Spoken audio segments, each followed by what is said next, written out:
পর সিলেটে রোদের দেখা, বন্যা পরিস্থিতির কিছুটা উন্নতি। উজান থেকে নেমে নামা ঢলে উত্তরাঞ্চলে বাড়তে শুরু করেছে তিস্তা, ধরলা ও দুধকুমা নদীর পানি। কক্সবাজার শহরের বাদশাঘোনা এলাকায় পাহাড় ধসে স্বামী ও অন্তঃসত্ত্বা স্ত্রীর মর্মান্তিক মৃত্যু। ঝুঁকিতে পাহাড়ের পাদদেশের বাসিন্দারা। মানিকগঞ্জ, ফরিদপুরের পর ঢাকার আরো কাছে ভয়ঙ্কর রাসেল ভাইপার। বিষধর সাপের আতঙ্কে দোহার উপজেলার 5 ইউনিয়নের মানুষ।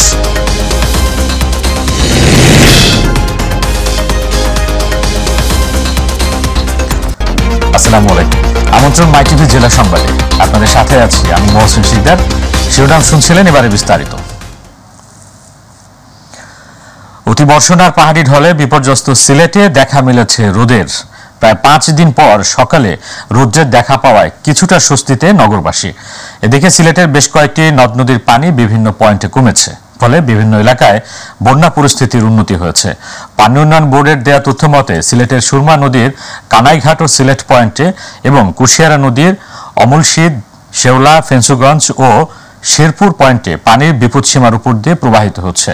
শুধু ফেন্সুগঞ্জের কুশিয়ারা নদীর পানি 0.1 সেন্টিমিটার বাড়া ছাড়া বিভিন্ন জায়গায় গতকাল সন্ধ্যার হিসাব অনুযায়ী পানি কমেছে কয়েক সেন্টিমিটার।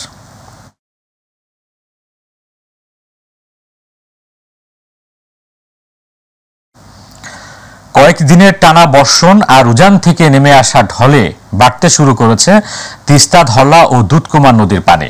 রাস্তাঘাট প্লাবিত সহ বসত বাড়িতে ঢুকে পড়েছে বন্যার পানি। পানিবন্দী হয়ে পড়েছে তিস্তা নদীর তীরে চরাঞ্চলের মানুষজন। বাড়ছে নদী পাড়ের মানুষের মাঝে আতঙ্ক। পানি উন্নয়ন বোর্ড বলেছে আগামী 24 ঘন্টার মধ্যে তিস্তার পানি কমতে শুরু করবে। যদিও ভারতের গজলডোবা বাঁধের সব স্লুইস গেট খুলে দেয় আতঙ্কে রয়েছেন তিস্তা পাড়ের মানুষ।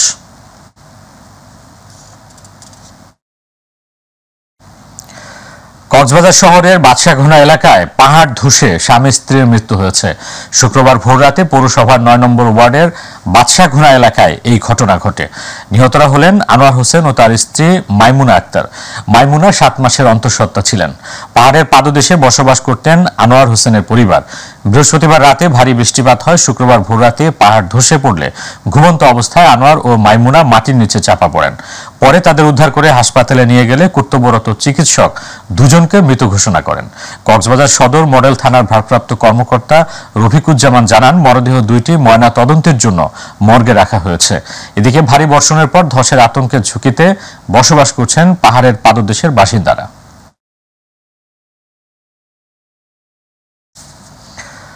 মানিকগঞ্জ, ফরিদপুরের পর অবশেষে ঢাকার আরো কাছে রাসেল ভাইপার। ঢাকার অদূরবর্তী দোহার উপজেলার পদ্মা নদীর তীরবর্তী এলাকাগুলোতে দেখা মিলছে বিষধর রাসেল ভাইপার। এ নিয়ে আতঙ্কে দিন কাটছে এই উপজেলার 5 ইউনিয়নের পদ্মা পাড়ের 50,000 মানুষের। বর্ষা ও বন্যা পানিতে ভেসে বিষধর সাপ এ অঞ্চলে প্রবেশ করেছে বলে মনে করছেন তারা। শামসুল ইসলাম সনেটের তথ্যচিত্রে আরো জানাচ্ছেন শামস তাবরিজ উচ্ছ্বাস। রাসেল ভাইপার সাপের আরেক নাম চন্দ্রবোরা। এটি উপমহাদেশের 4টি বিষাক্ত সাপের একটি। বিষধর এই সাপ মাঝে খুব কম দেখা গেলেও কয়েক বছর ধরে এর বিচরণ আবারও বাড়ছে। গত 1 মাসেই দেশের বিভিন্ন জায়গায় দেখা গেছে রাসেল ভাইপারের। বর্ষার শুরু থেকে ঢাকার আশেপাশে মানিকগঞ্জ ও ফরিদপুরের পর ঢাকার দোহারে পদ্মা নদীর তীরবর্তী এলাকাগুলোতে দেখা মিলছে এই বিষধর সাপ। সাপটি পানিতে চলতে পারে বলে বর্ষাকালে কচুরিপাড়ার সঙ্গে বহুদূর পর্যন্ত ভেসে নিজের স্থানান্তর ঘটাতে পারে। এর মধ্যে উপজেলার নারিশা, বিলাসপুর, নয়াবাড়ি, মাহমুদপুর, মকসুদপুর ইউনিয়নে রাসেল ভাইপারের দেখা মিলেছে। গত 1 সপ্তাহে লোকালয়ে ঢুকে একটি বাড়িতে প্রবেশের সময় স্থানীয়রা পিটিয়ে হত্যা করে বিষধর এই সাপ। এ নিয়ে আতঙ্ক বিরাজ করছে এই 3 ইউনিয়নের মানুষের মাঝে। আর এই সাপটা ধরে মারাও অনেক তাপ ব্যাপার, কারণ অনেকে স্পিরিটে আসে আর মানুষ উল্টা দাবড়া কামড় দেয়। তো এইটার আতঙ্কে আসলে আমরা সব আতঙ্কে, কোন সময় কোথায় আক্রমণ করে এটা বলা যায় না। পদ্মা তীরবর্তী এলাকায় সাপের দংশনে কয়েকজনের মৃত্যু হলেও এটি রাসেল ভাইপারের কারণে কিনা তা নিশ্চিত করা যায়নি। এই বর্ষা মৌসুম এলে এটা আপনার মনে করেন যে কোনো সময় আমাদের এখানে আসতে পারে। এলাকার জন্য খুবই একটা আতঙ্কের বিষয়। অনেকেই এই আতঙ্কে আছে। সকলেই দ্রুত অ্যাকশন করে যে 2 ঘন্টার বেশি যে আক্রান্ত হয় তাকে বাঁচিয়ে রাখা সম্ভব না। এদিকে সবাইকে সতর্ক থেকে সাপে দংশন করলে ওঝার কাছে না গিয়ে সরাসরি চিকিৎসকের কাছে যাওয়ার পরামর্শ দিলেন এই কর্মকর্তা। সতর্ক অবস্থান করা, তাদেরকে আঘাত না করা এবং যদি আক্রান্ত হয়ে পড়ে তখন তাড়াতাড়ি করে আমাদের সামনে চলে আসা। কিন্তু ওজা বাহিরের লোকের কাছে বিভিন্ন জায়গায় গেলে মিসলিড হয় এবং তারা ঝাড়ফুঁক করে নানানভাবে, আর আরেকটা আতঙ্কের মধ্যে মানুষ মারা যায়। শামস তাবরিজ উচ্ছ্বাস, মাই টিভি নিউজ ডেস্ক। কক্সবাজারেও ছড়িয়ে পড়েছে রাসেল ভাইপার সাপের আতঙ্ক। কক্সবাজার সদর, টেকনাফ ও পেকুয়ার বিভিন্ন উপকূলীয় এলাকায় ঘরে ও বাহিরে সাপ আতঙ্কিত হচ্ছে সাধারণ মানুষ। ইতিমধ্যে কক্সবাজার শহরে সাংবাদিক তৌফিক লিপুর বাড়ি ও টেকনাফের হুয়াইকং এলাকার শাহ মিসবাহুল হক চৌধুরীর বাড়ির বারান্দায় অবস্থান করে সাপ। এছাড়াও পেকুয়া সহ জেলার বিভিন্ন উপজেলায় সাপ আতঙ্কে রয়েছে মানুষ। সাপ দেখলেই মানুষ আতঙ্কিত হয়ে মেরে ফেলতে দেখা যাচ্ছে। সাপগুলো রাসেল ভাইপার কিনা বোঝা যাচ্ছে না বলে জানান অনেক স্থানীয়রা।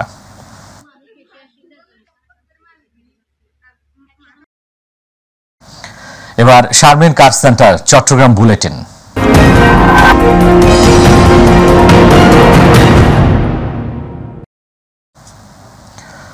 চট্টগ্রাম নগরীতে আতুরার ডিপোর বিভিন্ন গুদাম, খোলা জায়গা, শেড, বাজার এমনকি সড়কের উপরও স্তূপ করে রাখা হয়েছে লবণযুক্ত চামড়া।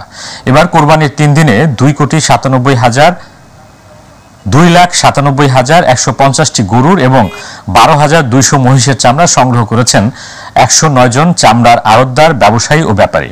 ছাগলের চামড়া সংরক্ষণ করা হয়েছে 51,600টি, সব মিলে 3,60,950টি চামড়া।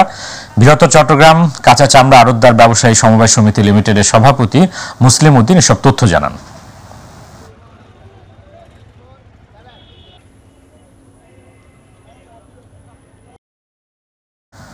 গোপালগঞ্জের কোটালীপাড়ার প্রত্যন্ত অঞ্চলের এক জীবন সংগ্রামী নারীর হাতে গড়া কুমারী রেখারানী গার্লস হাই স্কুলকে 5 লাখ টাকার অনুদান প্রদান করেছে পুলিশ নারী কল্যাণ সমিতির পুনাক সিএমপি।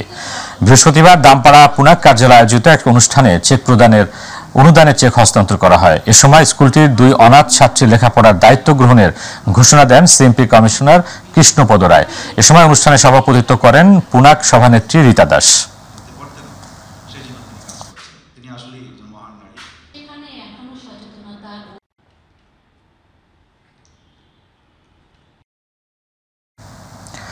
চট্টগ্রামে পাহাড়ে পানি, বিদ্যুৎ ও গ্যাসের যেসব অবৈধ সংযোগ রয়েছে সবগুলো আগামী 15 দিনের মধ্যে বিচ্ছিন্ন করার নির্দেশ দিয়েছেন চট্টগ্রাম বিভাগীয় কমিশনার তোফায়েল ইসলাম। গতকাল চট্টগ্রাম সার্কিট হাউসে পাহাড় ব্যবস্থাপনা কমিটির 28তম জরুরি সভায় তিনি এই নির্দেশনা দেন।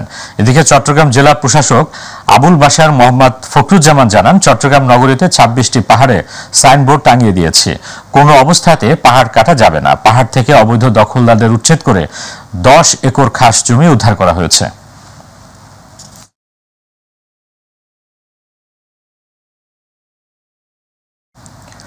চট্টগ্রামের আনোয়ারা উপজেলা পরিষদের প্রথম সাধারণ সভা বর্জন করেছেন উপজেলার 11টি ইউনিয়ন পরিষদের চেয়ারম্যানরা। বৃহস্পতিবার উপজেলা পরিষদের সম্মেলন কক্ষে সদস্য সংকটের কারণে সাধারণ সভার কার্যক্রম স্থগিত করা হয়। এদিকে সভা বয়কট করা চেয়ারম্যানরা জানান, উপজেলা আওয়ামী লীগের সভাপতি অধ্যাপক এম.এ. মান্নান এবং কয়েকজন চেয়ারম্যানদের উপর ন্যাক্কারজনক একের পর এক হামলা করা সহ প্রাণ নাশেরও হুমকি দেওয়া হচ্ছে। এর মধ্যে প্রথম সাধারণ সভায় উপজেলা চেয়ারম্যান স্থানীয় চিহ্নিত সন্ত্রাসীদের নিয়ে সভায় যোগ দিয়েছেন, তাই তারা নিরাপত্তাহীনতার শঙ্কায় সভায় অংশগ্রহণ করেনি। অন্যদিকে উপজেলা চেয়ারম্যান কাজী মোহাম্মদ হকের সভাপতিত্বে, মোজাম্মেল হকের সভাপতিত্বে ও উপজেলা নির্বাহী কর্মকর্তা ইশতিয়াক ইমনের সঞ্চালনায় সভা অনুষ্ঠিত হয়। আমাকে টুকরা করে আমার সমস্ত পরিকরা ইউনিয়নে ছিটা হবে আমার মাংসগুলা, এইভাবে আমার বাড়িতে গিয়ে হুমকি দিয়ে। এবার আমাদের কৃষি।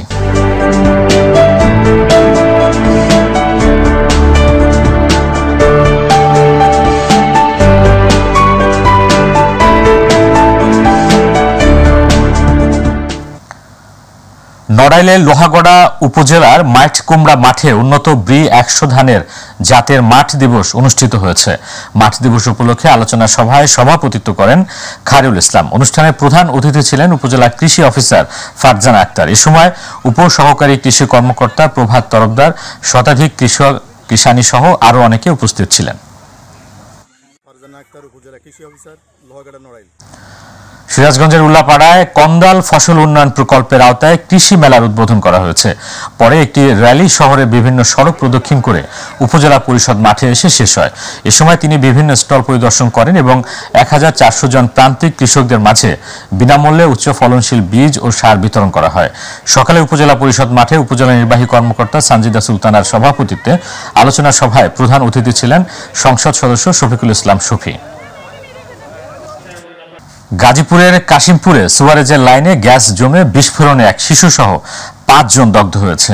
কাশিমপুর শ্রীপুর আঞ্চলিক সড়কে কাজী মার্কেট এলাকায় গত রাতে প্রায় 200 মিটার এলাকা জুড়ে সুয়ারেজের ড্রেনের ভেতর গ্যাস জমে বিস্ফোরণ হয়ে ধোঁয়ায় আচ্ছন্ন হয়ে যায় চারপাশ। এ সময় ম্যানহোলের ঢাকনাগুলো উড়ে যায়। প্রায় 15 ফিট পর পর ড্রেনের উপর ঢাকনাগুলো দেয়া ছিল। 4 ফিট চওড়া বেশ কয়েকটি ঢাকনা বিস্ফোরণে উড়ে গিয়ে রাস্তার উপরে পড়ে। এ সময় পাশের কয়েকটি দোকানের শাটার গ্লাস ভেঙে যায়। বিস্ফোরণে কয়েকজন পথচারী দগ্ধ হয়। নোয়াখালী চাটখিলে নামাজ লেখাপড়া নিয়ে শাসন করায় নূরজাহান আক্তার পিউ নামের এক কিশোরী গলায় ফাঁস দেওয়া মরদেহ উদ্ধার করেছে পুলিশ। সকালে মরদেহ ময়না তদন্তের জন্য 250 শয্যা বিশিষ্ট নোয়াখালী জেনারেল হাসপাতালের মর্গে পাঠানো হয়। এর আগে গতকাল উপজেলার চাটখিল পৌরসভার 6 নম্বর ওয়ার্ডের সেন্ট্রাল হাসপাতাল সংলগ্ন তসলিম মিয়ার ভবনে এই ঘটনা ঘটে। চাটখিল থানার ভারপ্রাপ্ত কর্মকর্তা এমদাদুল হক ঘটনার সত্যতা নিশ্চিত করেন। পূর্ব বিরোধ ও আধিপত্য বিস্তারের জেরে সিরাজগঞ্জের শাহজাদপুর উপজেলার গালা ইউনিয়নের দুর্গম চরবর্নিয়া গ্রামে 2 গ্রুপের সংঘর্ষে আহত আরও 2 জনের মৃত্যু হয়েছে। এ নিয়ে সংঘর্ষের ঘটনায় মোট নিহতের সংখ্যা দাঁড়ালো 3 জনে। গ্রামে 3 জন নিহতের পর থেকে পুরো এলাকা পুরুষশূন্য হয়ে পড়েছে। পরিস্থিতি স্বাভাবিক রাখতে সিরাজগঞ্জের অতিরিক্ত পুলিশ সুপার কামরুজ্জামানের নেতৃত্বে পুলিশের একটি দল ঘটনাস্থলে উপস্থিত থেকে সার্বিক পরিস্থিতি নিয়ন্ত্রণে রাখছে। এদিকে দিনমোল্লা চরবর্নিয়া ও গোবিন্দপুর সম্মিলিত ঈদগাহ ময়দানে নিহতদের জানাজায় নামাজ শেষে সম্মিলিত কবরস্থানে তাদের দাফন করা হয়।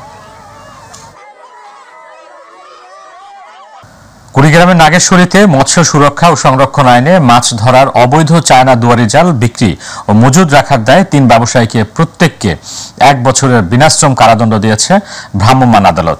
নাগেশ্বরী পুরাতন বাজারে অভিযান পরিচালনা করে 3 ব্যবসায়ীর দোকান ও গোডাউন থেকে 4 লাখ টাকার মূল্যের 126টি চায়না দুয়ারি জাল উদ্ধার করে পুড়িয়ে ফেলা হয়।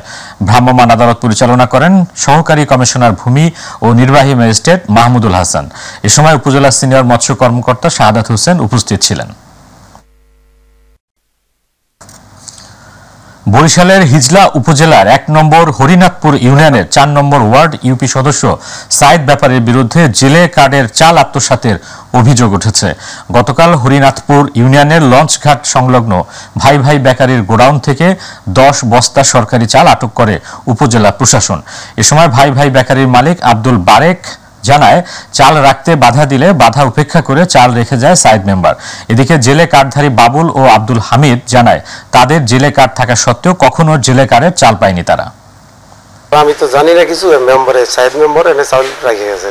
বিভিন্নভাবে চাল এরকম বিক্রি করছে। ইউনিয়ন পরিষদের মেম্বার চেয়ারম্যানরা মিল্লা এই চাল তারা সঠিক জায়গায় না দিয়া তারা এরকম বিক্রি করে নিজেদের পকেটে টাকা ঢুকায়। মোবাইল কোর্টের আওতায় নিতে পারছি না, তবে চালগুলো আমি জব্দ করছি এবং ডিসপোজ করার ব্যবস্থা করতেছি। ফরিদপুরের মধুখালীতে পূর্বাশা পরিবহনে একটি বাসের ধাক্কায় ইজি বাইকে থাকা 2 যাত্রীর মৃত্যু হয়েছে। দিবাগত রাতে মধুখালী বাজারের বালিয়াকান্দি লিংক রোড ডিভাইডার এলাকায় এই দুর্ঘটনা ঘটে। এই ঘটনায় আরও 8 জন আহত হয়েছেন। আহতদের উদ্ধার করে ফরিদপুর বঙ্গবন্ধু শেখ মুজিব মেডিকেল কলেজ হাসপাতালে ভর্তি করা হয়। ঘটনাস্থলে 1 জন ও হাসপাতালে চিকিৎসাধীন অবস্থায় অপরজন মারা যায়। নিহতরা হলেন মিরাজ, হাওলাদার ও সুমন। দুর্ঘটনার বিষয়টি নিশ্চিত করেন ফরিদপুরের মধুখালী থানার অফিসার ইনচার্জ মিরাজ হোসেন। দিনাজপুরের ফুলবাড়ীতে উপজেলা প্রশাসন তৎপর না থাকায় অতিরিক্ত ভাড়া দিয়ে ঢাকাগামী যাত্রীদের যেতে হচ্ছে কর্মস্থলে। ঈদের কারণে সরকার যাত্রীবাহী বাসের ভাড়া ফুলবাড়ী থেকে ঢাকার 950 টাকা নির্ধারণ করলেও ছুটি শেষে কর্মস্থলে ফিরতে কাউন্টার থেকে অতিরিক্ত ভাড়া 200 থেকে 500 টাকা বেশি নেওয়ার অভিযোগ করেন যাত্রীরা প্রশাসনের সুদৃষ্টি কামনা করেন।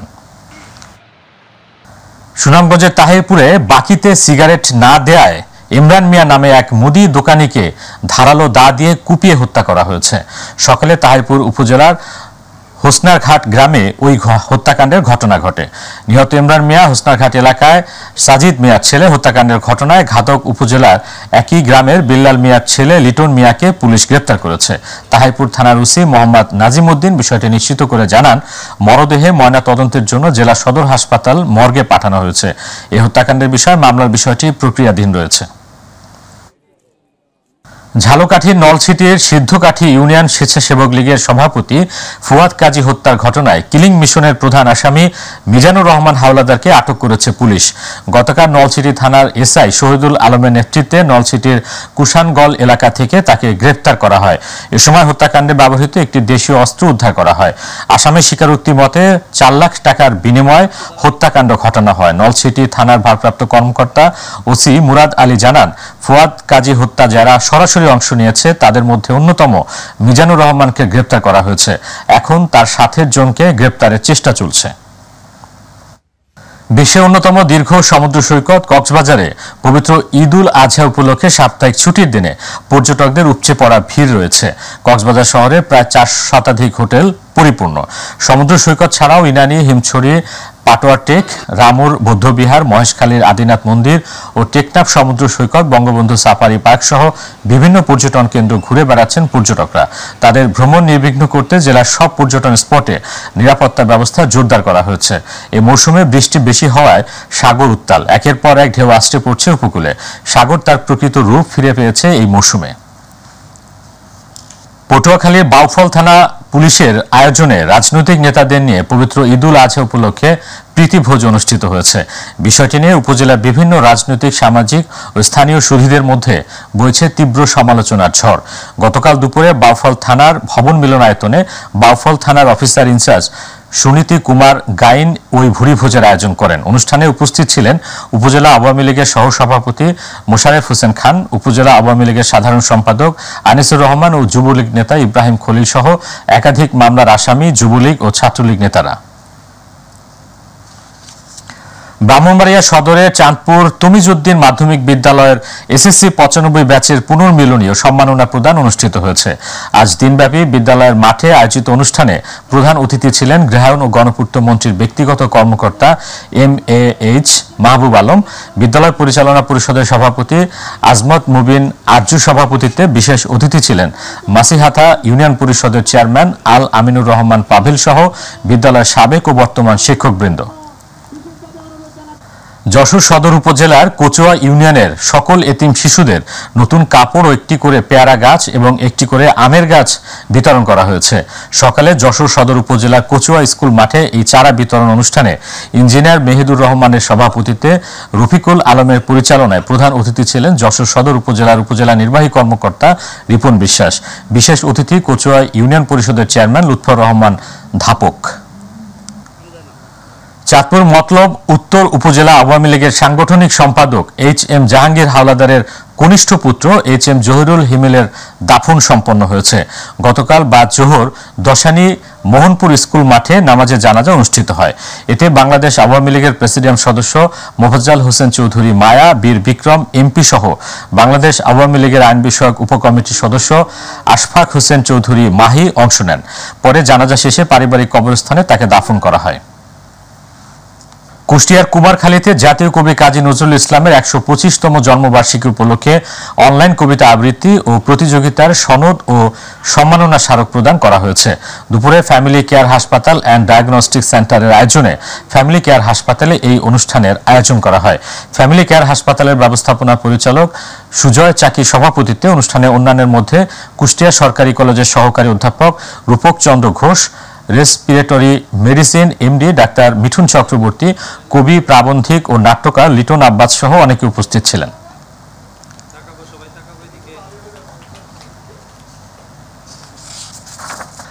দর্শক, এই ছিল আমাদের এখনকার সংবাদ আয়োজনে। সঙ্গে থাকার জন্য ধন্যবাদ। আমাদের পরবর্তী সংবাদ দেখার আমন্ত্রণ জানিয়ে এখনকার মতো বিদায় নিচ্ছি। আল্লাহ হাফিজ।